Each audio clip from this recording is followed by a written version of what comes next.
طبعا المفرح والجميل بالأمر لما تحضر في مكان ويكون لك طبق خاص.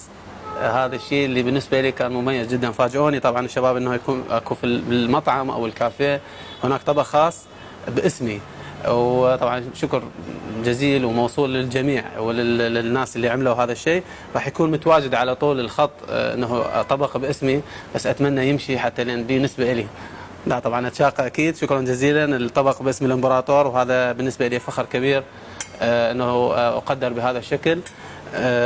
بصراحة يعني ما أزيد أكثر على أنه المكان مكان جميل. إن شاء الله راح يكون شيء مميز. أنا متأكد راح يكون شيء مميز في بغداد. لذلك شكرا للجميع على صنع الطبق، وأتمنى تطلبوه لأنه جدا أنا متأكد طيب. بعدني ما ضايقه بس أكيد أنا راح يكون طيب لأنه طبعا باسمي.